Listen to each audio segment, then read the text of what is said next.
Hello मेरे friends, आपका बहुत बहुत स्वागत है आपके अपने यूट्यूब चैनल निशाई क्लासेज में। मैं एक दिन का गैप कर चुका हूँ, वीडियो नहीं बना पाया आपके लिए। आज मैं देने जा रहा हूँ आपको वीडियो, लेकिन ये आप पीडीएफ ही मानिए इसको कि पीडीएफ में देने जा रहा हूँ, क्योंकि थोड़ा सा इस समय जो है वीकनेस ज़्यादा कमज़ोरी ज़्यादा हो गई है और थोड़ा तबीयत ज़्यादा सही नहीं थी, तो इसलिए जो है आज मैं इसी पर आपको वीडियो देने जा रहा हूँ।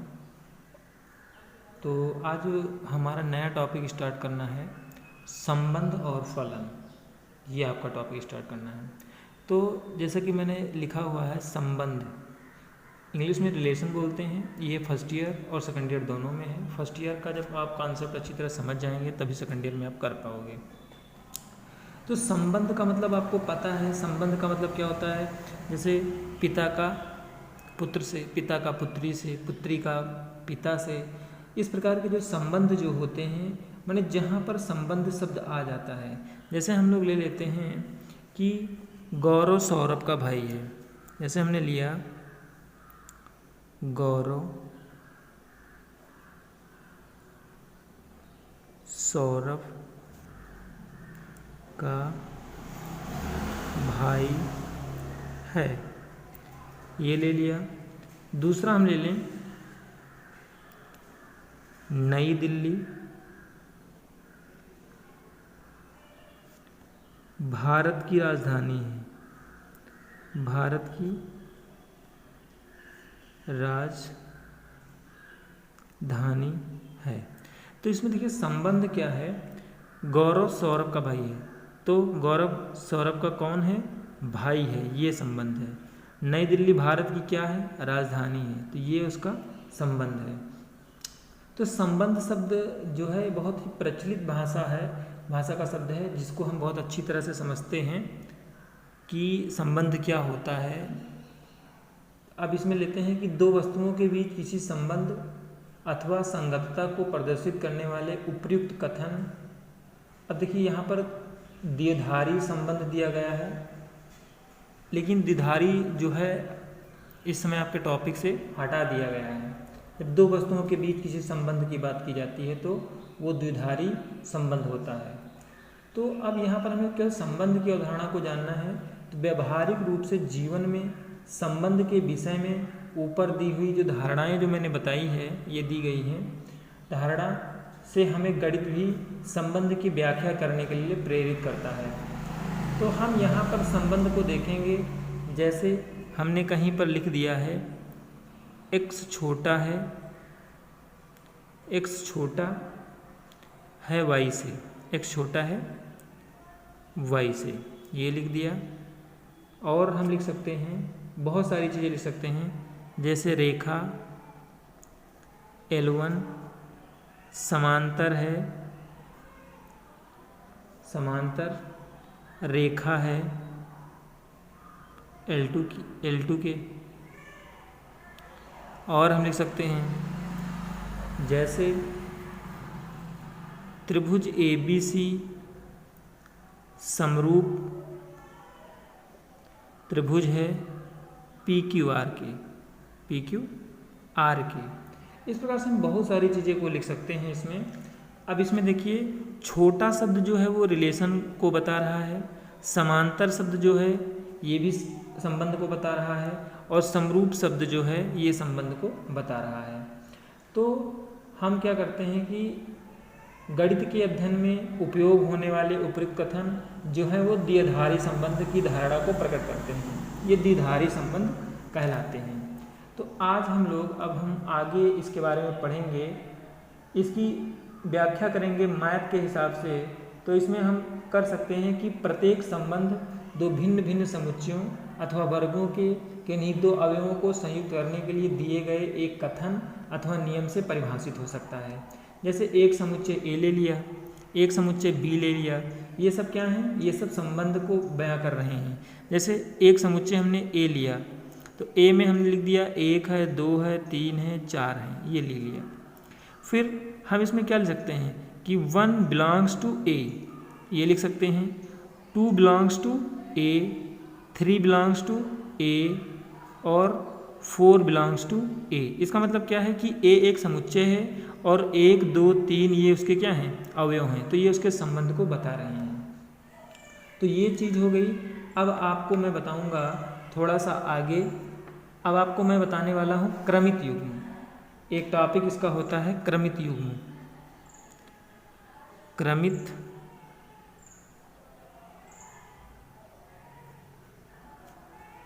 युग्म, जिसे इंग्लिश में बोलते हैं ऑर्डर्ड पेयर्स।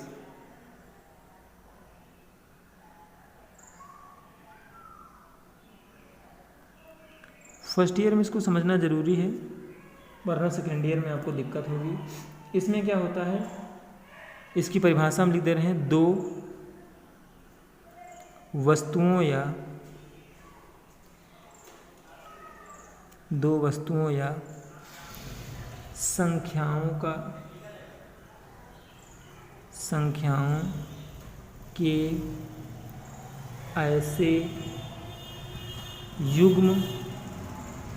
ऐसे युग्म को जिनके लिखने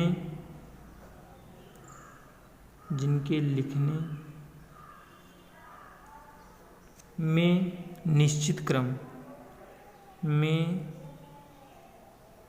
निश्चित क्रम हो, क्रमित युग्म कहलाता है। क्रमित युग्म कहलाता है।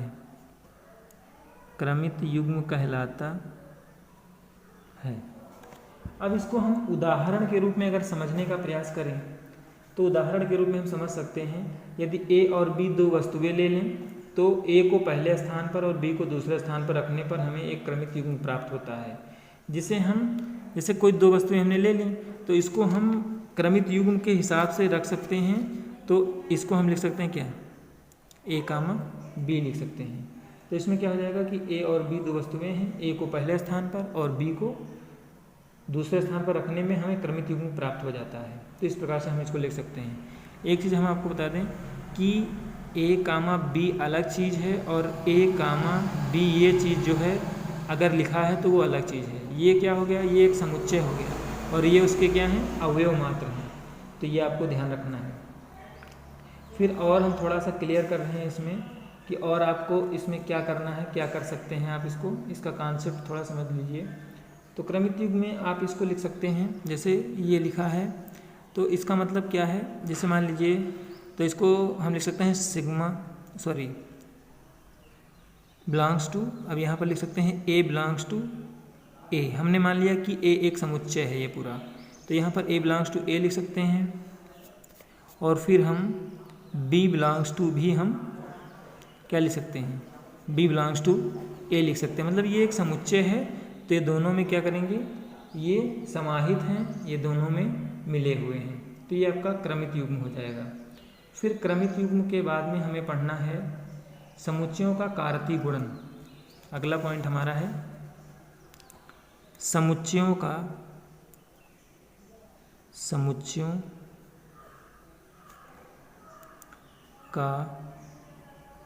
कारतीय गुणन।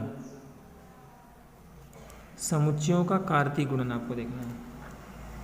इसमें देखिए क्या होता है, यदि ए और बी कोई दो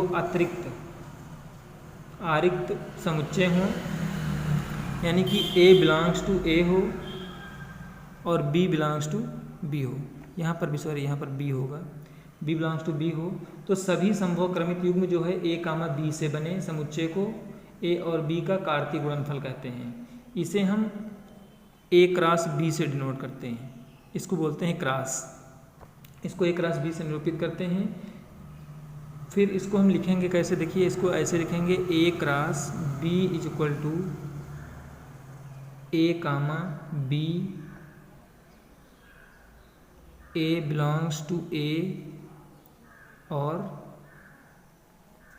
बी बिलोंग्स टू बी। इस प्रकार से इसको इंगित करेंगे। अगर यही चीज़ अगर कन्वर्ट हो जाती है, अगर बी क्रॉस ए लिखा है तो इसको आप लिखोगे बी कामा ए, यानी कि ये आपका हो जाएगा B बिलोंग्स टू B और A बिलोंग्स टू A हो जाएगा। इस प्रकार से इसको लिखेंगे। अब थोड़ा अगर एक एग्जाम्पल से इसको समझने का प्रयास करें हम, तो इस प्रकार से हम कर सकते हैं। एक उदाहरण से मैं आपको समझाने का प्रयास कर रहा हूँ।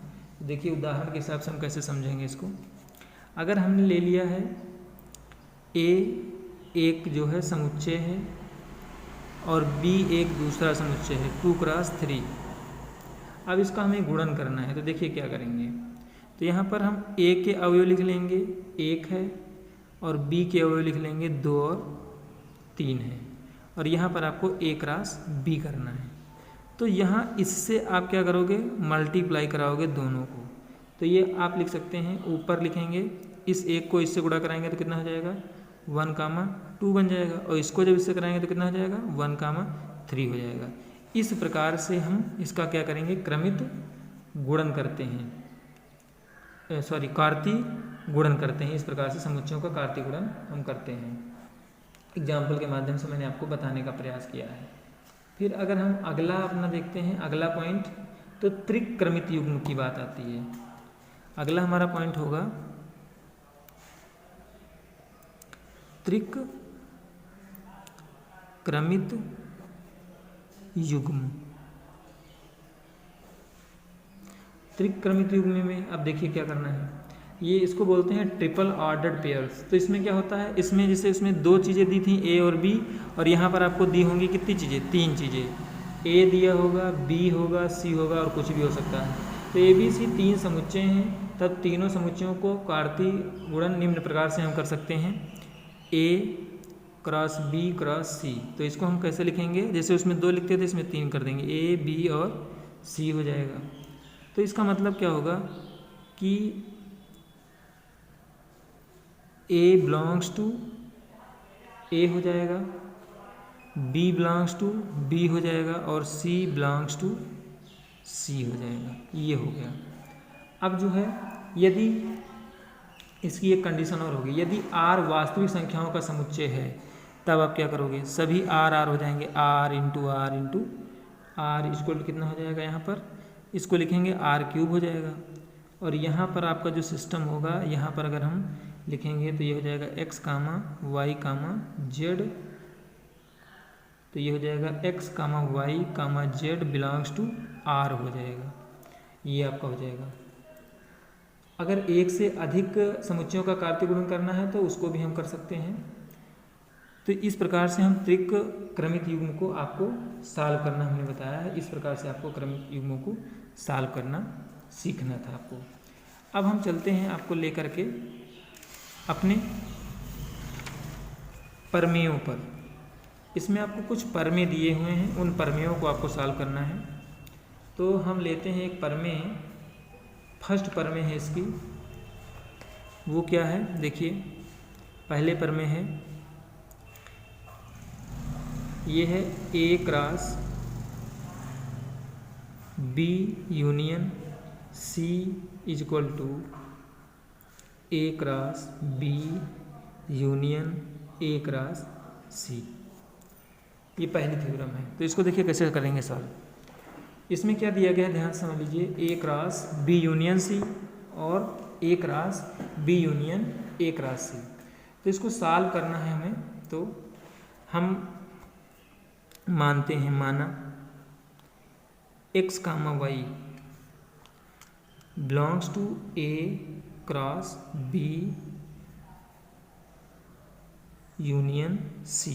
ये चीज़ हमने मान लिया, मतलब एक पक्ष हमने इसका ले लिया। तो जब एक पक्ष हमने ले लिया तो हम उसको सॉल्व स्टार्ट करेंगे। तो इसमें हम आप लिख सकते हैं क्या, यहाँ पर लिखेंगे कि X बिलोंग करेगा किस में, A में। ध्यान दीजिए, X जो है बिलोंग्स करेगा A में, और फिर उसके बाद में और ये देखिए यहाँ पर, और Y जो बिलोंग करेगा इसमें। तो यहाँ पर आप लिखेंगे, यहाँ पर देखिए ये नहीं लगना है, ये हो जाएगा। यहाँ पर देखिए जिस प्रकार से लिखा था B यूनियन C, तो X बिलोंग्स टू A हो गया, और आपका Y हो जाएगा Y belongs to B union C हो जाएगा, ये चीज़ होगा। फिर उसके बाद और हम सॉल्व करते हैं, आगे यहाँ से सॉल्व करना स्टार्ट कर देते हैं। तो ये कितना लिखा है, x बिलोंग्स टू ए लिखा है, तो ये आपका x बिलोंग्स टू ए रहेगा। यहाँ से आपको समझना है, एक बार इसके साथ इसको कर दिया और एक बार इसके साथ इसको कर दिया, यही चीज़ हमने यहाँ पर लिख दिया है। तो x बिलोंग्स टू ए, और फिर इसमें देखिए क्या करना है, y बिलोंग करेगा, यूनियन है, यूनियन का मतलब होता है संघ,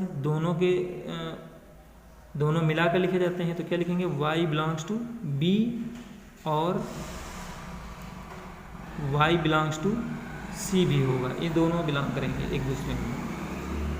फिर यहाँ पर हो जाएगा आपका x, यहाँ पर ध्यान से देखिए, x बिलोंग्स टू ए, और अब क्या करें, और का मतलब गुणा, इसको इससे मल्टीप्लाई कर रहे हैं हम, नॉर्मल समझे, इसको इससे मल्टीप्लाई करते हैं तो क्या हो जाएगा, y बिलोंग्स टू बी हो गया। और फिर इनको क्या करते हैं, एक ब्रैकेट में कर लेते हैं, फिर या इसी को मल्टीप्लाई इससे कर देंगे तो कितना हो जाएगा, क्रॉस नहीं, चिन्ह नहीं लगाना है, केवल x बिलोंग्स टू ए और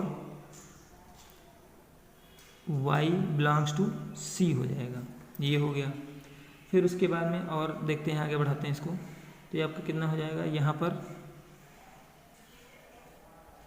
x comma Y belongs to A cross B लिख सकते हैं, हम ए क्रॉस बी लिख सकते हैं, या हम यहाँ पर ये लिख सकते हैं x comma Y belongs to A cross C, यहाँ से लिख लेंगे। इन दोनों को जो हमने किया है यहाँ से हम बिलोंग्स लिख सकते हैं, क्योंकि x जो है बिलोंग कर रहा है a में, यहाँ अगर सॉल्व करेंगे तो, और y बिलोंग कर रहा है b में, और वही चीज़ ऊपर लिखी हुई है। फिर उसके बाद अगर हम लिखेंगे तो ये हमारा हो जाएगा x comma Y belongs to A cross B union A cross C लिख देंगे, ये दोनों क्रॉस लगा लेंगे, और ये दोनों क्या है, यूनियन संघ है, दोनों के अवयव जो है दोनों में नहीं थे, लेकिन दोनों को मिला करके एक संघ बनाया गया था, ये आपका हो गया। अब यहाँ से आप लिख सकते हैं क्या, A cross B union C is equal to, ये आपका उपसमुच्चय इसका हो जाएगा A cross B union A cross C का, ए क्रॉस सी का। इसको आप एक क्वेश्चन नंबर 1 बना लीजिए। फिर अब हम दूसरा पक्ष लेते हैं, इसका हम सेकंड पक्ष लेते हैं। तो सेकंड पक्ष था उसको ले लेते हैं, उसमें भी हम वही काम करेंगे। माना x comma Y belongs to A cross B union A cross C, A cross C. तो अब क्या करेंगे, अब इसमें हम लोग इसका मल्टीप्लाई इससे करेंगे, तो यहाँ पर हम लिख सकते हैं x कामा वाई, और सॉरी यहाँ पर लिख देंगे बिलोंग्स, ये बिलोंग कर रहा है इसमें और ये बिलोंग कर रहा है इसमें, तो x comma Y belongs to A cross B, A cross B, या x comma Y belongs to A cross C, ये हो गया। अब फिर इनको अलग अलग सॉल्व करेंगे, तो ये क्या हो जाएगा, x बिलोंग करेगा a में, तो x बिलोंग्स टू a और y बिलोंग करेगा b में, और y बिलोंग्स टू b हो गया, ये चीज़ हुई। अब इसमें भी उसी प्रकार से करेंगे, तो ये क्या हो जाएगा, x belongs to a, x belongs to a और y बिलोंग्स टू c हो जाएगा, y बिलोंग्स टू c हो जाएगा। फिर यहाँ पर देखिए, यहाँ पर x बिलोंग्स टू a है 2 बार, उसको हम एक बार लिख लेंगे, यह हम मान लें दोनों में कॉमन क्या है, x बिलोंग्स टू a ले लेंगे, और अब इसमें जो बच रहा है उसको ले लेंगे, y बिलोंग्स टू b या y बिलोंग्स टू c, ये लिख लेंगे। ये b और c बचा हुआ, इसको लिख लिया। अब क्या होगा, यहाँ पर आप लिख सकते हैं इसको x बिलोंग्स टू a, और ये आपका यूनियन में इसको लिखते हैं, तो क्या हो जाएगा, y belongs to b union c हो जाएगा। फिर आगे और बढ़ाएंगे इसको, तो ये क्या हो जाएगा आपका, लिख सकते हैं x कामा वाई ये लिखेंगे क्रमित युग्म में, तो ये हो जाएगा आपका A cross B union C हो जाएगा। फिर यहाँ से जब सॉल्व इसको कर देंगे तो ये आपका हो जाएगा A cross B union A cross C, subset हो जाएगा आपका A cross B union C का। इक्वेशन नंबर 2 हो गया। अब इक्वेशन नंबर 1 और 2 से जब हम कर देंगे तो हमारा प्रूव हो जाएगा A cross B union C equal to, ये हो जाएगा आपका A cross B union A cross C। ये आपकी थ्योरम जो है वो आपकी प्रूव हो गई है।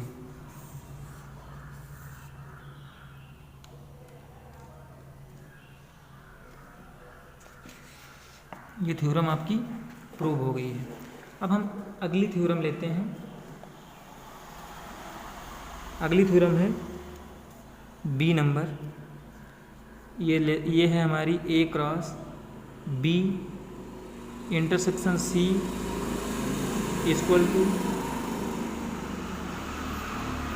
टू है A cross B intersection A cross C। अब इसका प्रूफ करते हैं। देखिए, तो इसमें भी वही तरह काम करना है। माना, इसमें ले लेंगे माना x comma y belongs to, ये क्रमित युग्म है, x कामा y भी कह सकते हैं, belongs A cross B intersection C। तो इसको क्या लिखेंगे, x बिलोंग करेगा उसी तरह, x बिलोंग करेगा A में, x बिलोंग करना है A में, और y बिलोंग्स करेगा B में, y बिलोंग्स टू ये पूरा आपका B इंटरसेक्शन C हो गया। फिर उसके बाद क्या करेंगे, ये हो जाएगा x belongs to A, x belongs to A और y, अब यहाँ पर अलग अलग करेंगे, y बिलोंग्स टू B और y बिलोंग्स टू C हो जाएगा। ये हो गया। फिर क्या होगा, x बिलोंग्स टू A हो गया। अब इनको दोनों को अलग अलग कर लेंगे, x बिलोंग्स टू, अब इनको मल्टीप्लाई कर देंगे, इससे ब्रैकेट ओपन कर लेंगे, तो ये आपका कितना हो जाएगा, ध्यान से देखिए, ये हो जाएगा और y बिलोंग्स टू B हो गया। फिर और इसको इसके साथ एक बार करेंगे, तो ये कितना हो जाएगा, x बिलोंग्स टू A और y बिलोंग्स टू C हो जाएगा, y बिलोंग्स टू C। फिर क्रमित युग्म में लिखेंगे x कामा y बिलोंग करेगा A क्रॉस B, और यहाँ पर भी लिख सकते हैं क्या, x कामा y बिलोंग्स करेगा A क्रॉस C को। फिर ये हो जाएगा क्रमित युग्म belongs A cross B intersection A cross C हो जाएगा। तो फिर हम यहाँ लिखेंगे क्या, A cross B intersection C equal to, sorry subset, समुच्चय हो जाएगा ये इसका पूरा, तो इसको लिखेंगे A cross B intersection A cross C, इसको इक्वेशन नंबर 1 मान लेंगे। फिर अब हम लोग इस साइड को मान के दूसरे वाले साइड को लेकर चलेंगे, तो यहाँ पर लिखेंगे माना x comma y belongs to A cross B intersection A cross C। अब इसको जब सॉल्व करेंगे तो आपका क्या होगा, ध्यान से देखिए, तो इसमें भी आपको सेम उसी प्रकार से करना है। तो ये क्या हो जाएगा आपका, यहाँ पर आप लिख सकते हैं x कामा, ये क्रमित युग्म belongs to A cross B और फिर लिखेंगे x कामा y, ये A cross C belongs to A cross C। अब इनको अलग अलग करेंगे, अब इनको सो आउट करेंगे हम, x बिलोंग्स टू A हो जाएगा, x बिलोंग्स टू A और y बिलोंग्स टू B। फिर अगला लेंगे और यहाँ पर लिखेंगे x बिलोंग्स टू A और y बिलोंग्स टू c लेंगे, ये हो गया। फिर अब यहाँ देखिए इन दोनों में कॉमन क्या है, x बिलोंग्स टू a उसको 1 टाइम लेंगे और जो बचेगा उसको अलग लिख लेंगे, तो ये हो जाएगा y बिलोंग्स टू b और y बिलोंग्स टू c हो गया, ये आपका हो गया। फिर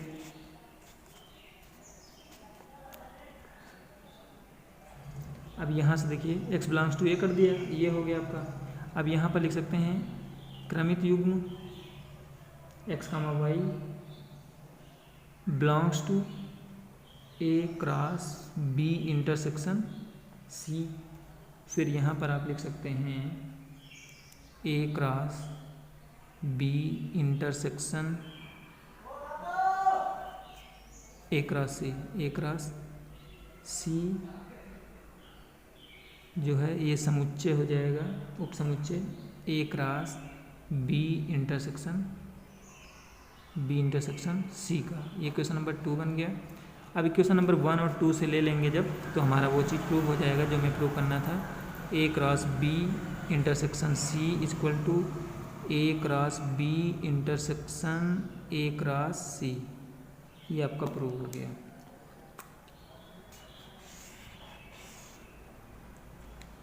दो डेरिवेशन हमने आज आपको बताए हैं। मेरा प्रयास था कि आपको ये समझ में ज़रूर आया होगा, इसको आप बहुत ध्यान से समझिए। और इसका PDF भी बहुत जल्दी आपको मिलने वाला है मेरे चैनल पर, उसका PDF भी आपको बहुत ही जल्दी मैं प्रोवाइड करने वाला हूँ, बहुत ही जल्दी आपको मिल जाएगा। तो ये आप चीज़ें जो है इसको नोट कर लीजिए और कमेंट ज़रूर करें और पूरा वीडियो जो है वॉच करें।